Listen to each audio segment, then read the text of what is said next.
Hello, आदाब, सत श्री अकाल बच्चों, केम छो, कैसे हैं आप सब लोग। आई होप बहुत अच्छे होंगे। हर बार का मेरा सेम डायलॉग रटा रटाया नहीं, आप भी सोचते होंगे सर एक ही डायलॉग मारते हैं, ठीक है। तो आई होप सब बहुत अच्छे होंगे घर पे और पढ़ रहे होंगे अच्छे से। तो हमने अभी तक चैप्टर नंबर 2 जो है वो ओवर कर दिया। चैप्टर नंबर 0 तो जो हमारा जो इंपॉर्टेंट था वो बहुत हमने वो भी ओवर कर दिया था। उसके बाद हमारा जो हमारा जो चैप्टर नंबर 3 था उसका एक लेक्चर हमारे पास आ चुका है, जिसके अंदर हमने विस्थापन और उसके बाद उसका साथ जो दूरी वाला टॉपिक था वो हमने उसके साथ पढ़ा। आज जो हम पढ़ने वाले हैं उसके आगे वाला पार्ट पढ़ेंगे, मतलब वेग और चाल वाला पार्ट।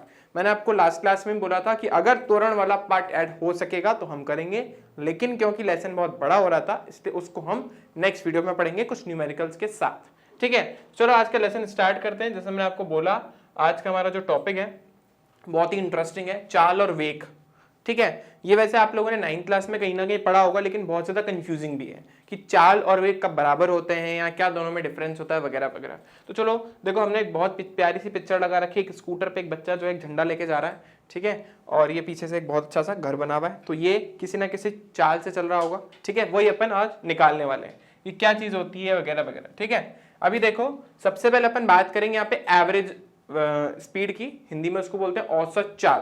देखो, दो अलग अलग चीजें हैं, एक होता है औसत चाल और एक होता है तात्क्षणिक चाल, या उसको बोलते हैं इंस्टेंटेनियस स्पीड।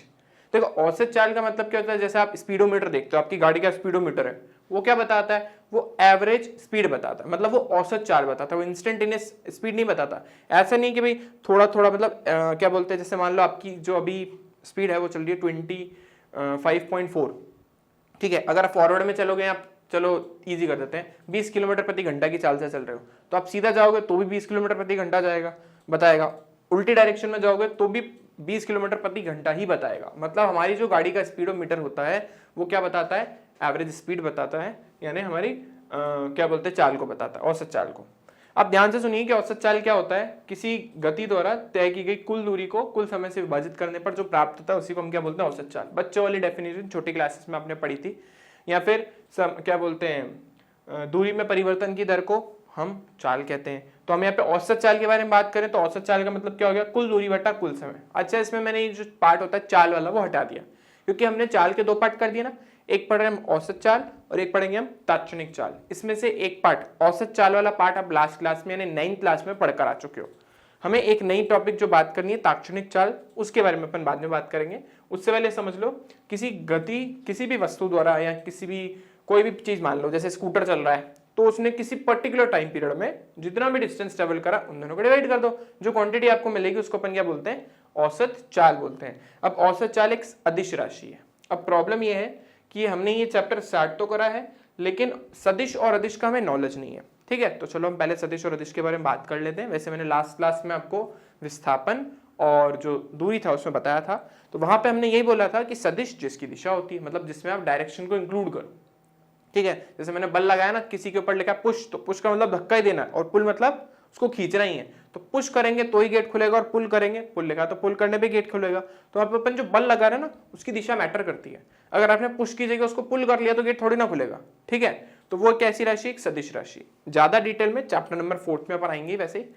तो ये एक अदिश राशि, मतलब इसकी कोई दिशा नहीं होती, अदिश, कोई दिशा नहीं है इसकी। ऐसे ही मात्रक हम जानते हैं, यहाँ से आराम से निकाल सकते हैं। दूरी का जो ऐसा ही मात्रक होता है वो क्या होता है, मीटर, और इसका सेकंड, तो इसका ऐसे ही मात्रक क्या है, मीटर प्रति सेकंड, या इसको हम लिखते हैं मीटर सेकंड इनवर्स, या इसको बोलते हैं मीटर सेकंड की घात -1, ठीक है। आप कुछ भी बोल सकते हो, मीटर प्रति सेकंड बोलोगे तो भी चलेगा, मीटर सेकंड इनवर्स बोलोगे तो भी चलेगा, और मीटर सेकंड की घात -1 बोलोगे तो भी चलेगा। ये इसका कौन सा मात्रक है, we are talking about SI मात्रक, है ना। हम एसआई मात्रक के बारे में बात कर रहे हैं। मतलब इसके अलावा किलोमीटर प्रति घंटा भी हो सकता है। हम तो गाड़ी की चाल किलोमीटर प्रति घंटा में ज्ञात करते हैं, हम थोड़ा मीटर प्रति सेकंड में निकालते हैं, लेकिन हम एसआई के बारे में बात कर रहे हैं, ठीक है।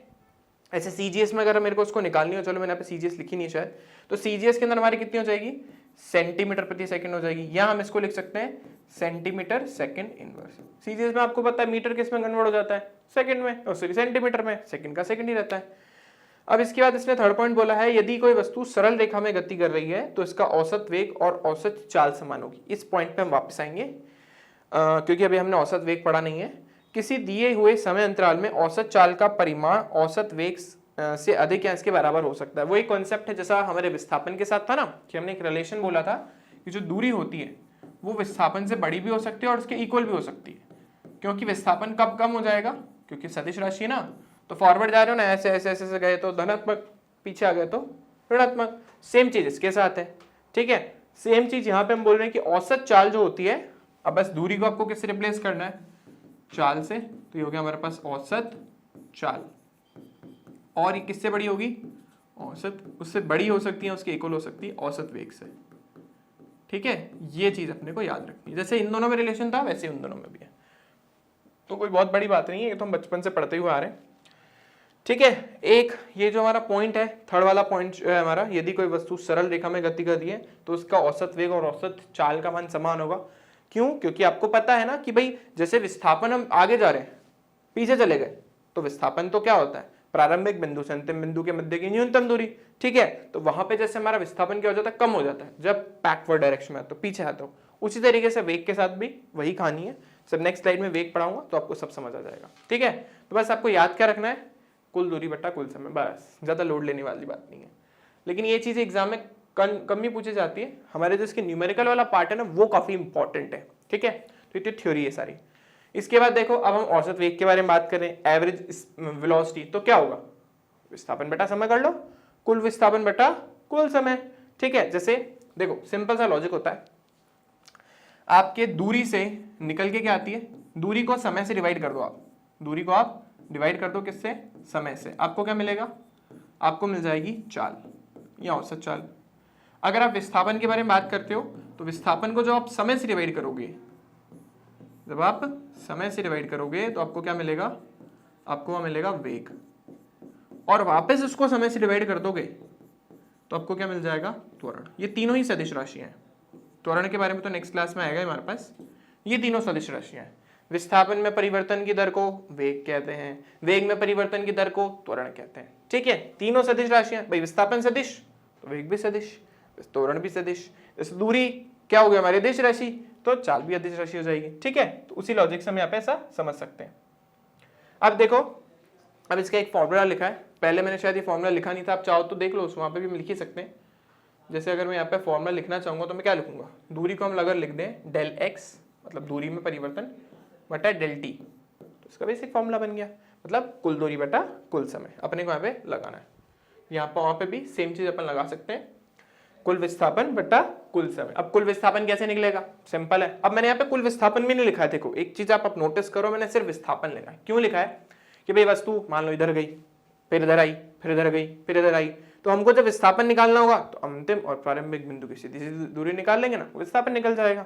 तो हम बार बार विस्थापन निकाल के उसको जोड़ने के बजाय एक छोटा सा काम कर देते हैं, हमारा जो अंतिम बिंदु है और जो प्रारंभिक बिंदु है उनके बीच की सीधी सीधी आप दूरी निकाल दो, वो हमारा क्या हो जाएगा, विस्थापन। क्वेश्चन करेंगे तो और अच्छे से क्लियर हो जाएगा, ठीक है। सिंपल सा फॉर्मूला, डेल एक्स बटा डेल टी।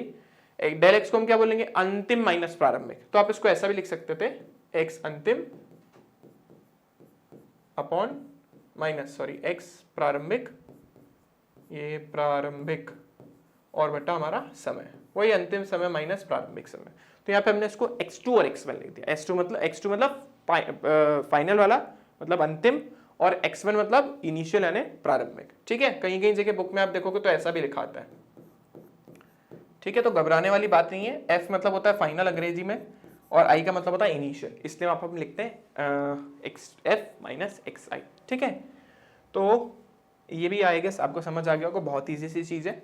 अब जैसे हमने वो बोला, वो एक अदिश राशि है, क्यों, क्योंकि दूरी एक अदिश राशि थी। जब दूरी की कोई दिशा नहीं होती तो चाल की क्यों होगी। वैसे देखो, जो हमारा वेग है वो विस्थापन से बना है, तो विस्थापन की जैसे दिशा होती है तो इसकी भी होगी, तो ये क्या हो गई, सदिश राशि। इसके बाद औसत वेग की दिशा विस्थापन की दिशा में ही होती है, सेम लॉजिक है। जहां पे विस्थापन होगा, जिस डायरेक्शन में विस्थापन होगा उस दिशा में आपका वेग भी होगा, ठीक है। मान लो ये हमारा इनिशियल पॉइंट था, आप इधर गए, धनात्मक था। अब मान लो आप इधर गए और फाइनल पॉइंट आपका ये है ना, ये आपका इनिशियल पॉइंट था तो उसको आई लिख देते हैं, फाइनल है तो उसको एफ लिख देते हैं, प्रारंभिक और अंतिम।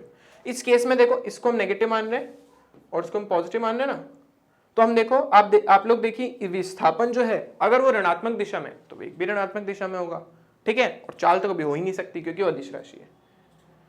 तो ये जो है ऋणात्मक धनात्मक हो सकती है, जैसे विस्थापन की दिशा होगी वैसे ये भी हो जाएगी। सिंपल, इसका भी ऐसे ही मात्रक मीटर प्रति सेकंड है, क्योंकि है तो एक्चुअली एक टाइप की दूरी ही, यहाँ पे देखो मैंने लिखा है CGS मात्रक सेंटीमीटर प्रति सेकेंड, ठीक है। यह धनात्मक, ऋणात्मक, शून्य कुछ भी हो सकती है, लेकिन जैसे दूरी कभी ऋणात्मक नहीं हो सकती वैसे आपकी औसत चाल भी कभी ऋणात्मक नहीं हो सकती। लेकिन विस्थापन जो है वो ऋणात्मक भी हो सकता है, धनात्मक भी हो सकता है और जीरो भी हो सकता है, ठीक है। इसी तरीके से ये भी सेम चीज है, ये धनात्मक भी हो सकती है, ऋणात्मक भी हो सकती है और शून्य भी हो सकती है। इसका लास्ट पॉइंट देखो, औसत वेग केवल नेट विस्थापन एवं समय पर निर्भर करता है, मध्यवर्ती यात्रा का कोई उपयोग नहीं है। देखो बहुत सिंपल सी बात है, बहुत ऐसा लग रहा है ना बहुत कॉम्प्लिकेटेड पॉइंट पढ़ रहे हैं, लेकिन बहुत ही बेसिक सा वो है ये पॉइंट। जैसे मैंने आपको बोला ना, मान लो ये स्ट्रेट लाइन है, ये 0 है, ये मान लो 10 है, ये 20 है, ठीक है ना, और ये 30 है, हाँ ये सब धनात्मक में। ऋणात्मक में ये 10, ये 20 और ये 30, ठीक है। ये सब ऋणात्मक वाली पार्ट है, ये वाला, ये सारा ऋणात्मक है। जैसे एक्स एक्सिस होता है ना, ये ऋणात्मक, ये धनात्मक, तो वही वाला पार्ट है। मान लो वस्तु, तो हम 0 से चलते हैं, प्रारंभ करते हैं अपनी गति, 20 तक पहुंचे, फिर वापस मान लो वापस 0 पे आए, पहले इधर गए थे फिर इधर ही आ गए, वापस O पे पहुंच गए, O से मान लो मैं 10 पे पहुंचा। अब अगर मैं आपसे पूछूं कि आपका विस्थापन कितना है, तो आपको किससे मतलब है? ये इनिशियल पॉइंट है भाई, ये फाइनल पॉइंट है। आंसर कितना रहा है? माइनस का 10। बाहर में जाए, बीच में क्या हुआ था उससे कोई लेना देना है ही नहीं। मतलब अगर हमें जैसे विस्थापन के अंदर होता है ना भाई, प्रारंभिक बिंदु और अंतिम बिंदु से मतलब है, बीच में आप कैसे भी गोल गोल घूम के गए उससे कोई मतलब नहीं है, उससे दूरी को मतलब होता है। वैसे ही यहाँ पे वेग जो है, क्योंकि वो विस्थापन निर्भर कर रहा है, तो आप कैसे भी जाओ, कैसे भी पाथ से जाओ, इनिशियल और फाइनल पॉइंट हमारे लिए मतलब रखता है, प्रारंभिक बिंदु अंतिम बिंदु मतलब रखता है, बीच का कोई लेना देना अपने को है ही नहीं, ठीक है ना। तो ये वाली बात, ये लास्ट पॉइंट का मतलब ये था, ठीक है। तो ये तो अपन ने सारी थ्योरी वेरी पढ़ ली। अब हाँ, एक बहुत अच्छा एग्जाम्पल मैंने यहाँ पे डाला है। कई बच्चों को जैसे विस्थापन चाल और वेग में बड़ा कंफ्यूजन होता है ना, बहुत कंफ्यूजन क्रिएट करने वाली चीजें हैं। तो इसके लिए मैंने 2 डायग्राम बनाए हैं, बहुत प्यारे प्यारे से डायग्राम, ताकि कंफ्यूजन क्रिएट ना हो। अब जैसे देखो पहली वाली कार है ना, वो कार ऐसी मस्त सी दिख रही है, शानदार सी, है ना। तो चाल के अंदर आप क्या दिख रहे हो कि आप कितनी तेज ड्राइव कर रहे हो, कितनी फास्ट आप ड्राइव कर रहे हो, कितनी गति से आप या कितनी तेज आप चल रहे हो। लेकिन वेग आपको क्या बताता है? उस चाल की दिशा, ठीक है ना।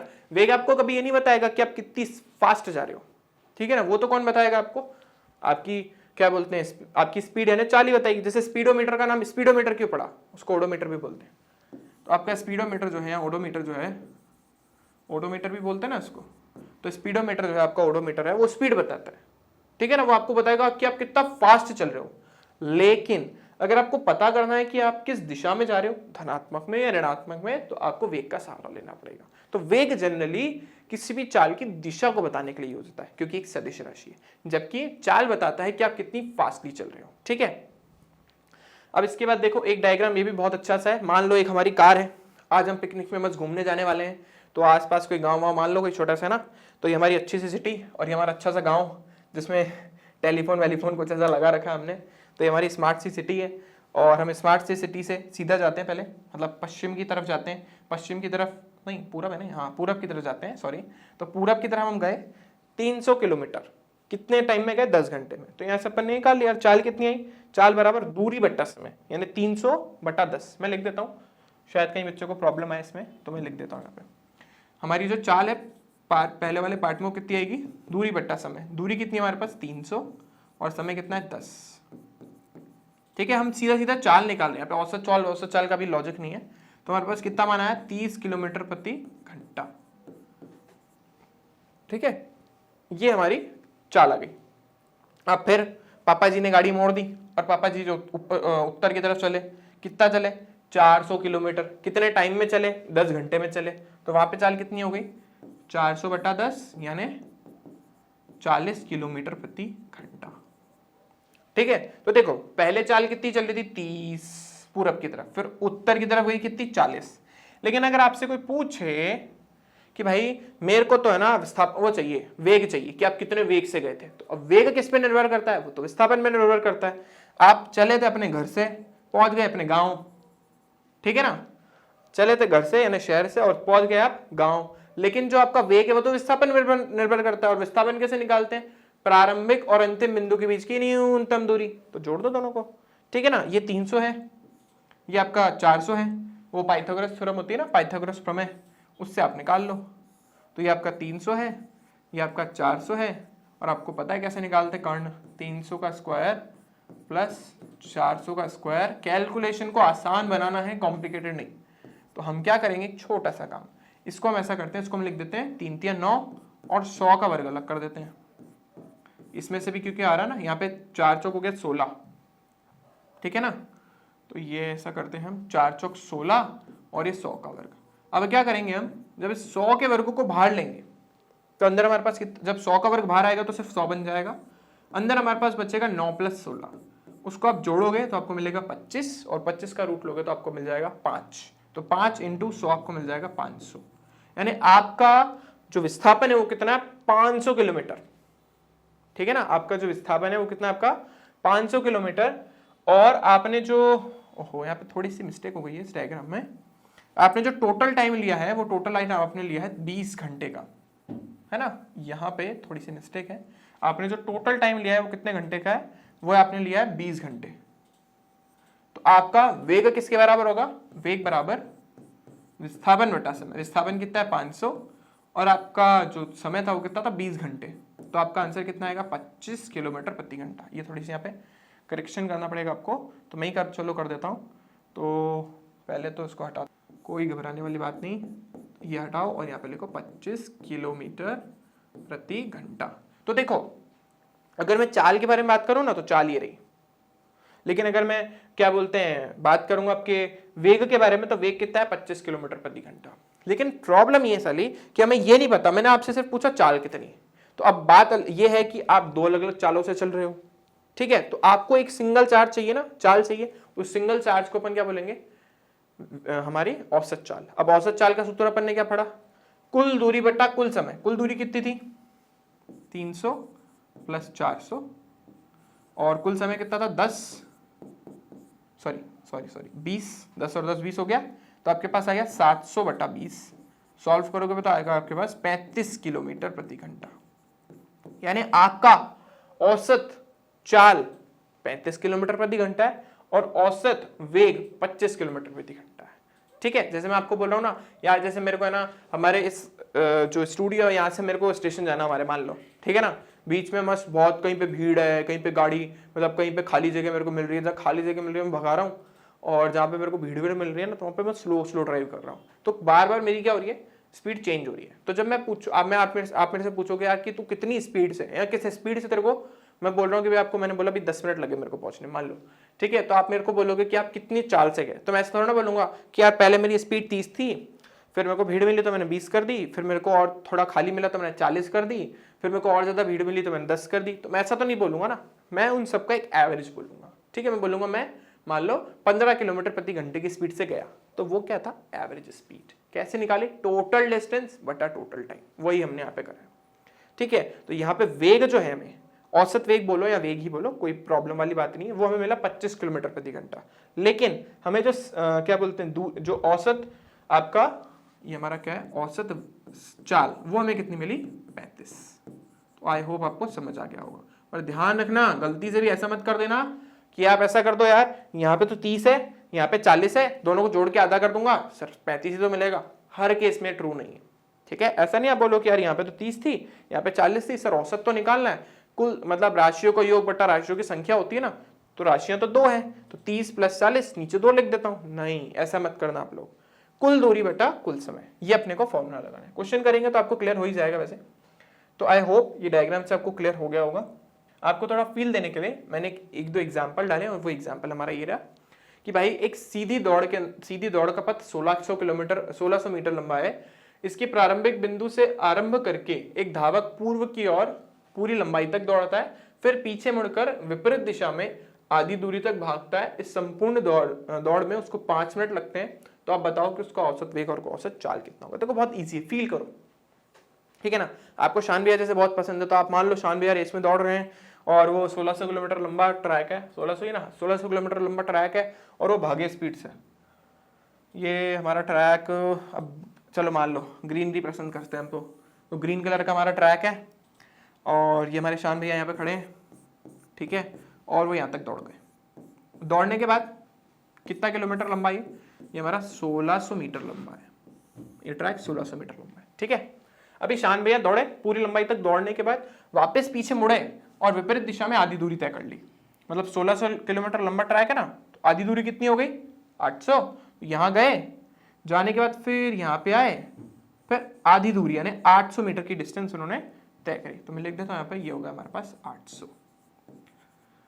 अब देखो सिंपल सा प्रॉब्लम है, वैसे उसने टोटल टाइम कितना लिया है, जो कुल समय है, कुल समय अपने को दे रखा है वो कितना हमारे पास, वो दे रखा अपने को 5 मिनट। लेकिन समस्या क्या है, समस्या ये कि दूरी जो है वो आ रही है हमारी मीटर में और टाइम है हमारा मिनट्स में। तो कोशिश ये करनी है कि हम SI मात्रक पद्धति को यूज करें, मतलब हमारी चाल और जो वेग है दोनों के दोनों मीटर प्रति सेकंड में आने चाहिए, तो टाइम भी सेकंड में आना चाहिए। तो सेकंड में कैसे कन्वर्ट करोगे, 1 मिनट में 60 सेकंड, तो 5 मिनट में कर लो ना। अभी सॉल्व नहीं कर रहे अपन है ना, क्यों नहीं कर रहे उसका रीजन मैं आपको बता देता हूँ, वरना आप करने के लिए कर सकते हो।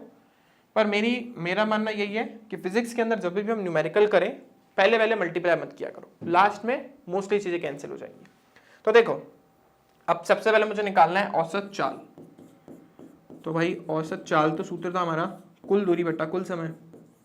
तो कुल दूरी कितनी तय करी अपन ने, भाई 1600 आगे गए 800 पीछे आए, तो 1600 प्लस 800, तो हमने कर लिया 1600 और ये प्लस 800। कुल समय कितना लिया 5 × 60, तो है हमारे पास 2400 बटा 5 × 60। बोला था ना कैंसिल हो जाएगा, देखो हो गया कैंसिल, इसलिए मैं मल्टीप्लाई नहीं कर रहा था। और ये 6 चौक हो गया 24, एक 0 और ये 5 अट्ठे हो गया 40। यानी शान भैया की एवरेज स्पीड यानी औसत चाल हमारी आ गई 8 मीटर प्रति सेकंड, यानी वो 8 मीटर प्रति सेकंड के वेग से औसत चाल से भाग रहे थे। अब हमें शान भैया का क्या निकालना है, हमें शान भैया की औसत वेग की गणना करनी है। तो ये औसत वेग देखो आप, औसत वेग किसके बराबर होता है, विस्थापन बटा समय या कुल विस्थापन बटा कुल समय। ठीक है, तो विस्थापन देखो ना भाई, आपका फाइनल पॉइंट, शान भैया यहाँ पे पहुंच गए लास्ट में ना, तो हम शान भैया का यहाँ पे बना देते हैं ये डॉटेड लाइन से, ये शान भैया के 2 हाथ, ये तो पैर, ये आंखें और एक मुंह। ठीक है ना, स्माइल कर रहे हैं हमारे शान भैया। तो हमारी इन दोनों के मध्य की दूरी कितनी है, प्रारंभिक बिंदु ये था, अंतिम बिंदु ये है, तो हमारी दूरी कितनी आ गई, विस्थापन कितना आया 800 मीटर। न्यूनतम दूरी 800 मीटर मतलब विस्थापन 800 है। और टाइम कितना लिया शान भैया ने, 5 मिनट, मतलब 5 × 60। ये सॉल्व कर लेते हैं अपन, ठीक है ना। अभी देखो काटना आपको आ रहा है तो काट लो, 2 से कट रहा है, ये 3 और ये 40, ठीक है ना, ये 5 अट्ठे 40। तो आंसर आया 8/3। सॉल्व कर लेते हैं आगे, 3 दूनी 6, बचा कितना 2 का हो गया 20 को 3 से डिवाइड करोगे तो 6 पर जाएगा। तो लगभग इतना आपका वेग आता है 2.66 मीटर प्रति सेकंड। तो हमने यहाँ पे औसत चाल भी निकाली और औसत वेग भी। बहुत इजी लेवल का प्रॉब्लम है ये, बस आपको ये चीज समझनी है कि जब अपन सूत्र लगा रहे हैं तो कुल दूरी बटा कुल समय ही आना चाहिए और कुछ नहीं है। ठीक है, चलो फिर आगे चलते हैं। अच्छा, फिरोज भैया का नाम आ गया मेरे पास। तो फिरोज भैया 100 मीटर 5 मीटर प्रति सेकंड से और दूसरे 80 मीटर 4 मीटर प्रति सेकंड से समान दिशा में दौड़ रहे हैं, और उनका औसत वेग क्या होगा। अब ढंग से समझना है इस क्वेश्चन को, मैंने क्वेश्चन क्यों डाला है ताकि आपको थोड़ा सा कॉन्सेप्ट क्लियर हो जाए। तो इस बार हम फिरोज भैया को कहानी में लेकर आए। तो ये फिरोज भैया को मान लो ये डिस्टेंस ट्रेवल करना है, कुछ हमें नहीं पता कितना करना है। ये उनका प्रारंभिक बिंदु था और ये उनका अंतिम बिंदु था। ठीक है, तो ये प्रारंभिक और अंतिम बिंदु जो है, पहले वो 100 मीटर दौड़े, तो यहाँ हम 100 मीटर तक दौड़ा देते हैं उनको। तो मान लो 100 मीटर दौड़ने के बाद वो यहाँ पहुंचे, और फिर उसके बाद उन्होंने कितनी दूरी तय करी, बच्ची भी 80 मीटर। तो टोटल दूरी तो हमें साफ साफ दिख रही है, दूरी भी यही है, विस्थापन भी यही है कि भाई कुल दूरी कितनी है इनकी 180। लेकिन सूत्र तो ये होता है कि कुल दूरी बटा कुल समय। ठीक है, वैसे हम वेग के बारे में बात कर रहे हैं तो कुल विस्थापन बटा कुल समय, फर्क नहीं पड़ेगा क्योंकि स्ट्रेट लाइन ही दौड़ रहे हैं वो। तो 180 मीटर दूरी तो समझ आ रही है, लेकिन प्रॉब्लम है टाइम की, कि टाइम तो है ही नहीं, तो हमें कॉमन सेंस लगाना पड़ेगा कि यहाँ पे हमें वेग कितना दे रखा है 5 मीटर प्रति सेकंड और यहाँ पे दे रखा है 4 मीटर प्रति सेकंड। ठीक है ना, तो पहले ऐसा हम लिख देते हैं समय के लिए, पहले 100 मीटर के लिए, पहले 100 मीटर के लिए पहले कैलकुलेशन कर लेते हैं। भाई दूरी तो हमें पता ही है, दूरी तो हमें पता ही है, दूरी कितनी हमारे पास, दूरी हमारे पास, इस दूरी को हम बोल देते हैं d1। ठीक है ना, नाम दे दो आप, s1 दे दो, x1 दे दो, आपके ऊपर है।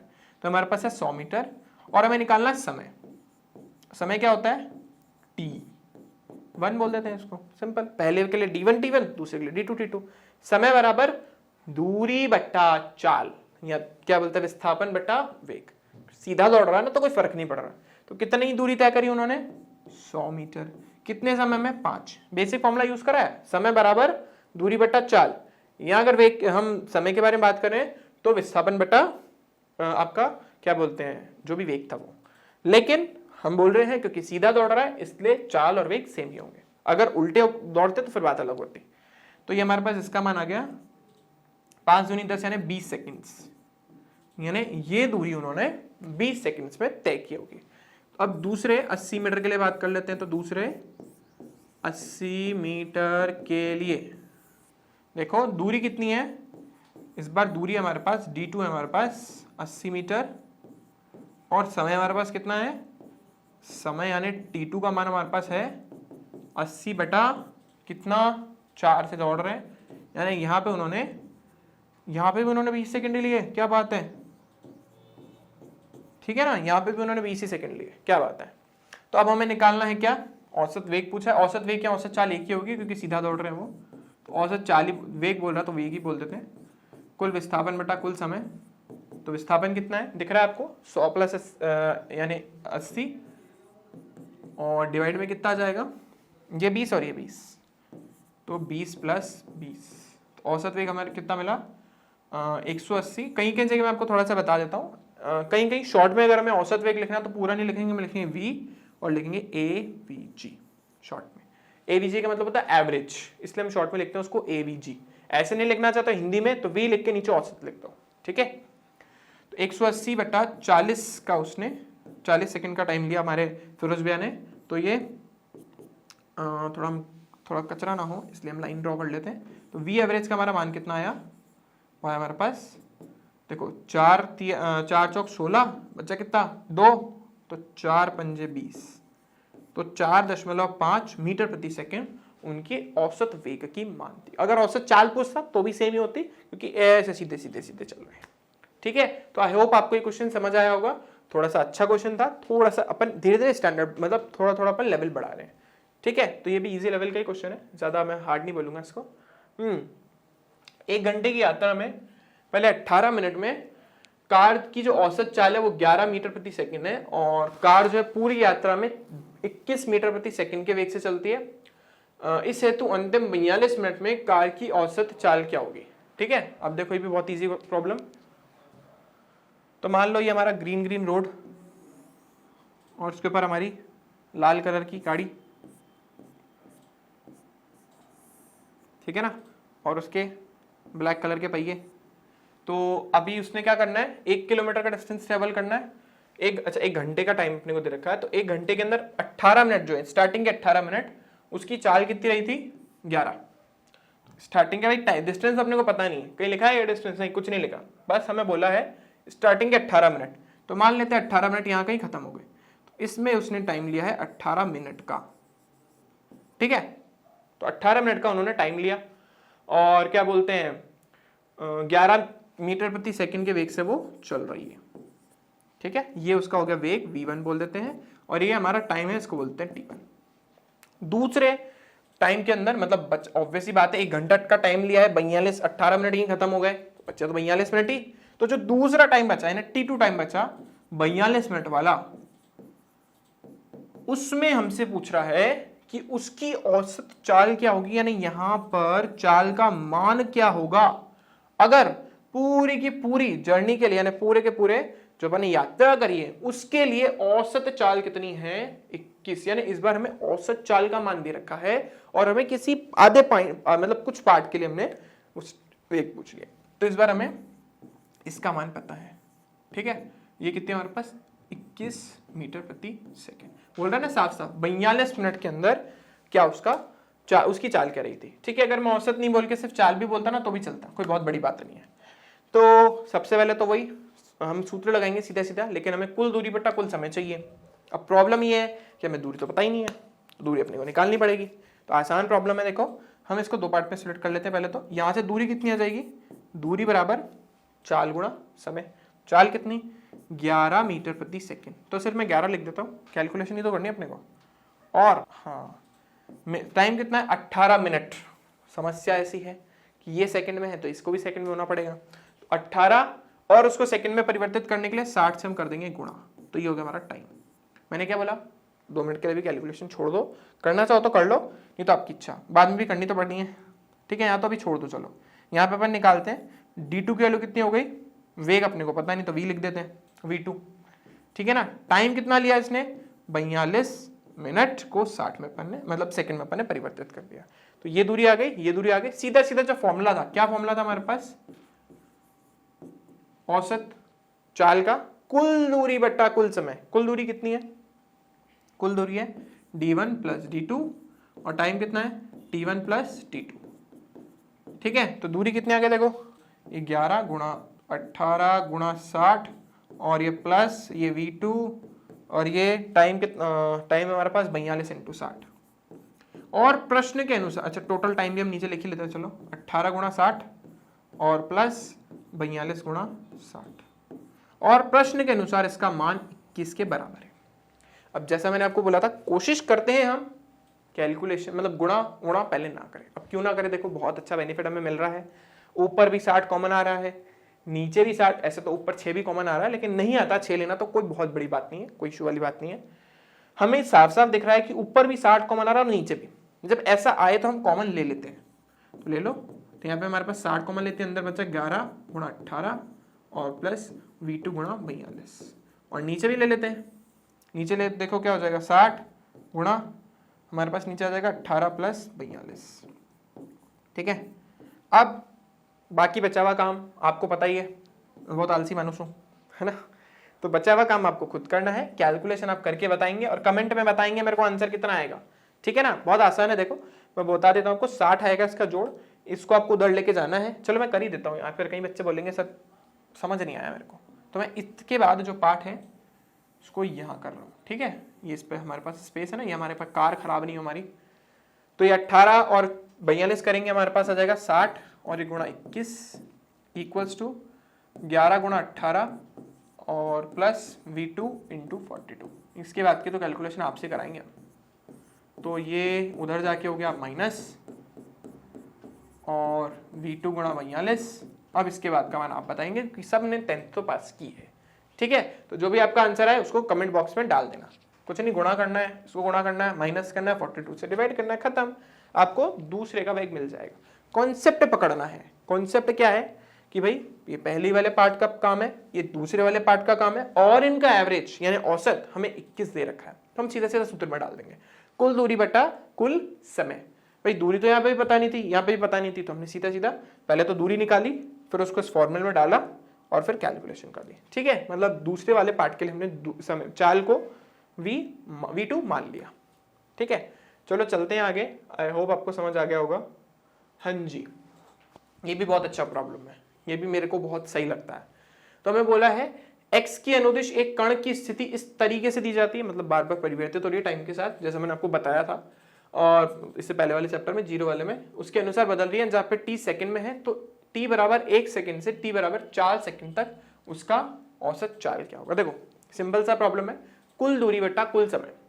तो कुल दूरी उसने कितनी तय करी, देखो जब टाइम जो था वो 1 सेकंड था तो उसने कितनी दूरी तय करी थी, अरे समीकरण में रख दो, दूरी तो ज्ञात करनी है ना। तो हमारा जो x है यानी दूरी जो है हमारी वो इस तरीके से चेंज हो रही है। क्वेश्चन में आप समझे इसका क्या मतलब है, हमारी दूरी इस तरीके से चेंज हो रही है।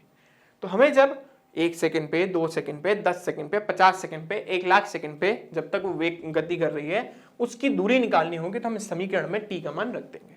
जैसे मुझे 1 सेकंड पे निकालनी है तो मैं हर जगह एक एक रख दूंगा, तो यहाँ पे भी 1 आएगा, यहाँ पे भी 1 आएगा और यहाँ पे भी 1 आएगा। तो देखो कितना आ रहा है, 2 माइनस 5 प्लस 4, ठीक है ना। आंसर आ गया हमारे पास 4 और 2 6 माइनस 5 करेंगे तो 1 मीटर की दूरी उसने पहले सेकंड पे तय की होगी। और चौथे सेकंड पे उसने कितनी दूरी तय करी, 2 4 का वर्ग 5 इंटू 4 और प्लस 4। तो देखो कितना आया, 4 चौक 16 दूनी 32 माइनस 5 चौक 20 और ये प्लस का 4, ठीक है। 32 और 4 हो गया 36, 36 में से 20 को माइनस कर दो आपको मिलेगा 16। ठीक है ना।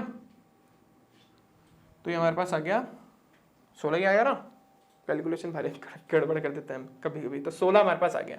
अब निकालना में क्या, औसत चाल। क्या होता है सूत्र, कुल दूरी बटा कुल समय। औसत चाल पूछी हमसे तो कुल दूरी बटा कुल समय तो आएगा, लेकिन ढंग से समझना है इस चीज को। मतलब पहले सेकंड में जब t बराबर 1 सेकंड हो गया था, t बराबर 1 सेकंड, 1 मिनट, अब करते हैं इसे वापस लिखते हैं। तो t बराबर जब 1 सेकंड हुआ था तो उसने 1 मीटर की दूरी तय करी थी, ठीक है। और जब t बराबर 4 सेकंड हो गया था ना तो उसने कितनी दूरी तय करी थी, उसने कुल यहां से जो दूरी दे रखी है प्रारंभ से 16 मीटर की दूरी तय करी थी उसने। अब याद करो, मैंने एक सूत्र आपको बताया था, x2 माइनस x1 बटा t2 माइनस t1। ये प्रॉब्लम कुछ ऐसी है, जब आप कुल दूरी के बारे में बात करो ना तो कुल दूरी आपने 1 से 4 सेकंड में कितनी दूरी तय करी, 15 मीटर की। क्यों भाई, क्योंकि जब आप ये t बराबर 4 सेकंड पर मान निकालते हो ना तो एक्चुअली आप प्रारंभ से लेके चलते हो।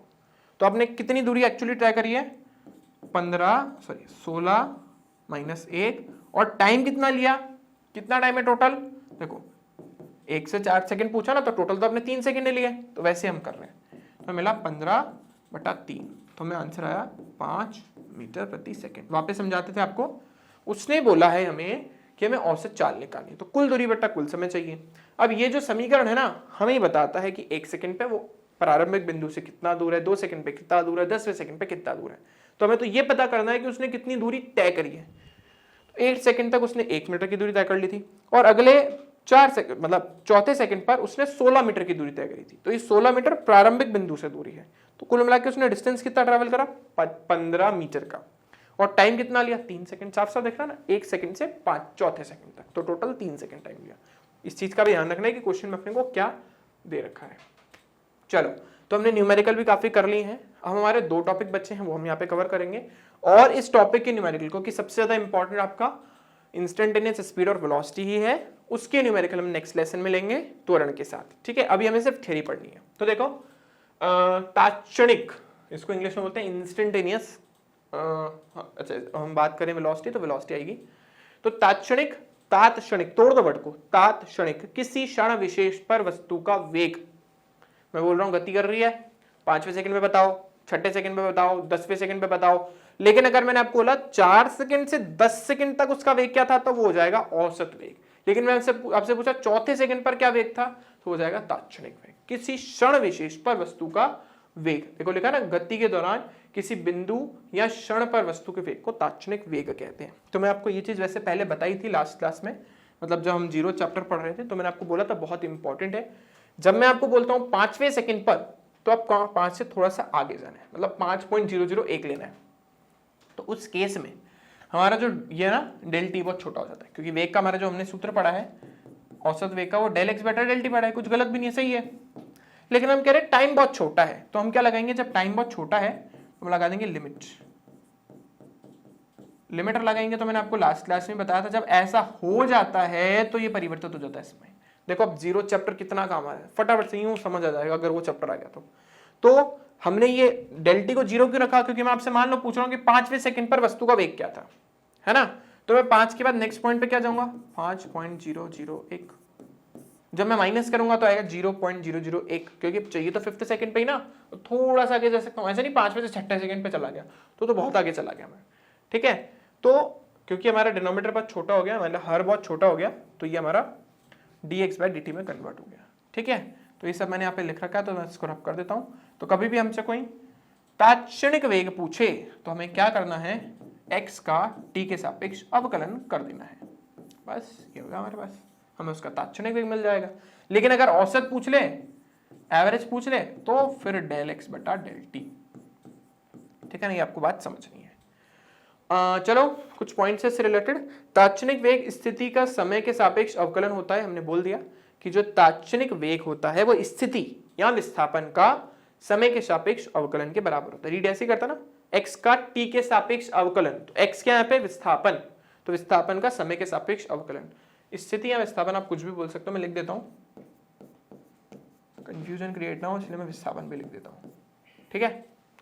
और किसी क्षण विशेष पर ताक्षणिक वेग स्थिति समय वक्र पर उस समय स्पर्श रेखा की ढाल को दर्शाता है।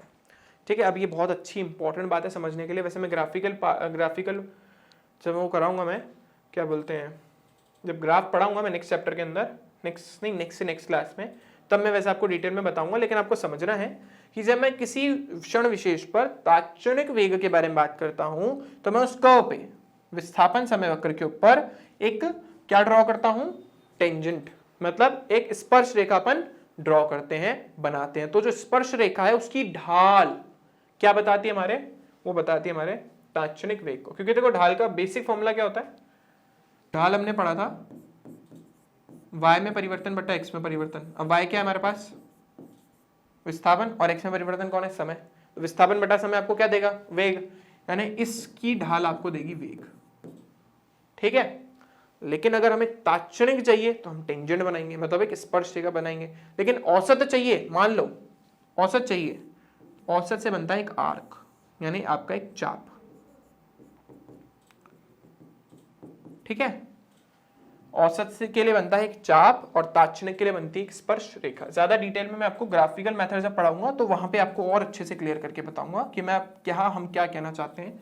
एक चीज और, अगर ढाल कभी भी धनात्मक आ जाए, जैसे यहाँ पे देखो ना धनात्मक है, कैसे पता पड़ा मेरे को, एक्स अक्ष के साथ अगर थीटा का मान 90 से छोटा होता ना तो ढाल धनात्मक होती है, ये समझ जाइएगा। ढाल आपको पता है अपन कैसे निकालते हैं, स्पर्श रेखा ड्रॉ करी एक्स अक्ष के साथ एंटी क्लॉकवाइज डायरेक्शन में।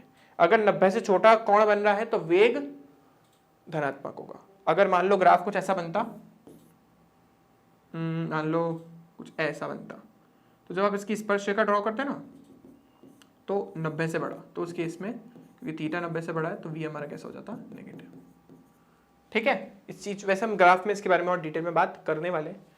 ठीक है, चलो अब नेक्स्ट स्लाइड पे चलते हैं अपन। ये मैंने ग्राफ से आपको समझाने की कोशिश करी, चलो मैंने यही बता दिया, इस वीडियो में बताया है भी और इस वीडियो में भी हमने बता ही दिया। यहाँ पे देखो, अब यहाँ पे देखो कर्व हमने बनाया है, दिख रहा होगा आप सबको, पैराबोला है, परवलय है। तो यहाँ पे आप ढंग से देखेंगे तो मैंने 3 पार्ट लिए हैं इसके। चलो तो देखो यहाँ जाते हैं हम, तो यहाँ देखो इस वाले पार्ट के अंदर, यहाँ से इस बिंदु से लेकर के इस बिंदु तक, यहाँ पे देखो अगर मैंने एक स्पर्श रेखा खींची, देखो स्पर्श रेखा खींची किसी भी एक बिंदु पर, तो आपको कोण कैसा मिला, ये है 90 से छोटा, साफ साफ दिख रहा है ना, 90 से छोटा है, इसका मतलब जो वेग होगा वो कैसा होगा, धनात्मक। अगर कोण का मान, थीटा का मान जो है 90 से छोटा है तो ढाल जो है वो क्या होगी हमारे पास, धनात्मक। ढाल किसको बता रही है हमारी, ढाल बता रही है वेग को, इसलिए वेग भी कैसा होगा, धनात्मक, यानी वो 0 से बड़ा होगा। ये अपने को समझना है पहली चीज। दूसरी तरफ अगर इस पॉइंट को मैं नोटिस करूं, इस ऊपर वाले पॉइंट पे, तो देखो यहाँ पे टेंजेंट जो है यानी स्पर्श रेखा जो सीधी जा रही है, मतलब कितने कोण बना रही है, 0 का। तो जब भी 0 थीटा का मान 0 हो तो उस केस में ढाल जो है यानी वेग जो है, ढाल भी 0 और वेग भी क्या हो गया 0, क्योंकि ढाल किसको पता चली, tan थीटा को, और tan थीटा का मान 0 पे 0 ही होता है। तो उस केस में हमारा वेग क्या हो जाएगा, 0 हो जाएगा। ठीक है, जैसे आपको कोई बोले यार ये विस्थापन समय ग्राफ है, यानी ये विस्थापन को बता रहा है, ये समय को बता रहा है, और ग्राफ ऐसा बना दे, बोले इसका वेग कैसा होगा, बोले इसकी ढाल तो 0 है, इसका मतलब इसका वेग क्या होगा, इसका वेग होगा 0। मतलब समय के साथ वस्तु की स्थिति परिवर्तित ही नहीं हो रही है। ठीक है, एक और इजी से एग्जांपल से आपको समझाता हूं। देखो जैसे अभी इस वाले ग्राफ में देखो स्लोप कैसा है, यानी हमारा इसका जो ढाल है वो कैसा, धनात्मक, तो इसका वेग भी बढ़ रहा है।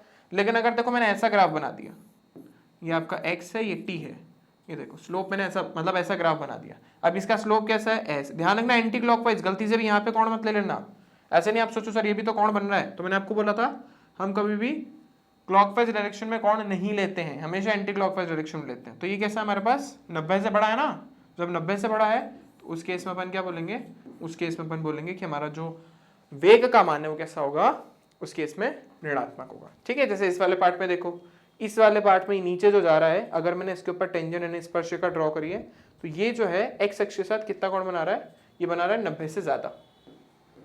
तो जब 90 से ज्यादा बन गया तो उस केस में अपन क्या बोलेंगे कि जो हमारा वेग होगा क्या होगा, 0 से छोटा होगा, मतलब ऋणात्मक होगा। तो जब स्लोप यानी ढाल धनात्मक है तो वेग का मान भी धनात्मक, 0 है तो वेग का मान भी 0, और अगर स्लोप का मान जो है, ढाल का मान ऋणात्मक है तो वेग का मान भी क्या होगा, ऋणात्मक होगा। ठीक है ना, चलो फिर अपन चलते हैं आगे। अब इससे रिलेटेड कुछ पॉइंट्स भी हैं, ये मैंने आपको बताने की कोशिश करी और काफी इंपॉर्टेंट है ये चीज कि एक समान वेग अर्थात नियत वेग के लिए तात्क्षणिक वेग सभी समयों पर औसत वेग के मान के समान होता है। बहुत इजी सी बात है, जैसे मैं बोल रहा हूँ कि मैं 2 मीटर प्रति सेकंड से चल रहा हूँ, ठीक है, तो अगर मैं उसी कांस्टेंट स्पीड से उसी नियत वेग से चल रहा हूँ, मतलब मेरा वेग परिवर्तित ही नहीं हो रहा, तो औसत वेग और तात्क्षणिक वेग क्या होंगे, समान होंगे। भाई मैं कह रहा हूँ कि 2 मीटर प्रति सेकंड से चल रहा हूँ, तो दूसरे सेकंड पे भी उतना होगा, तीसरे सेकंड पे भी होगा, 5वें सेकंड पे भी होगा, 10वें भी सेकंड पे होगा। मतलब नियत वेग कर चल रहे हो तो तात्क्षणिक वेग और औसत वेग समान होंगे, ठीक है। यदि वेग नियत हो और समय अंतराल टी के अंदर टी विस्थापन, ये थोड़ा गड़बड़ हो गया, यदि वेग जो है नियत हो तो समय अंतराल टी के लिए ये कॉमा आएगा, विस्थापन होगा, ये क्या होगा भाई, ये होगा कि अगर हमें देखो हमने जनरल फॉर्मूला क्या पढ़ा, v बराबर डेल एक्स बटा डेल टी। अभी आपको वेग दे दिया, आपसे विस्थापन पूछा, हमने करे भी इस टाइप के क्वेश्चन, तो हम क्या करते हैं, वेग से समय को मल्टीप्लाई कर देते हैं, सिंपल। तो ये कोई बहुत बड़ी बात तो मैंने लिखी नहीं, छोटी सी बात है, ठीक है। इसके बाद देखो ये वाला पार्ट है, हम जानते ही v किसके बराबर होता है, dx बाय dt। अब मैंने आपको पहले भी मतलब 0 चैप्टर में बताया था, पर मैंने बोला था इस चैप्टर में ज्यादा डिटेल में बताऊंगा, तो अच्छे से समझना। वेग तात्क्षणिक वेग dx बराबर dt के बराबर होता, सही है। अब हमें विस्थापन निकालना है, तो हमने इस भाई साहब को उधर भेज दिया, तो जब इस भाई साहब को मैंने उधर भेजा तो मुझे मिला dx बराबर v इंटू dt, लेकिन मुझे वस्तु का कुल विस्थापन निकालना है। तो जब d को हटाना हो, जब d को हटाना हो, समाकलन बताया था, तो हम दोनों तरफ समाकलन कर देते हैं। तो dx का समाकलन तो हमें पता है सीधा सीधा x ही मिलता है, और इसके समाकलन के अंदर क्योंकि हमें v का मान पता नहीं है तो हम इसको ऐसा छोड़ देंगे।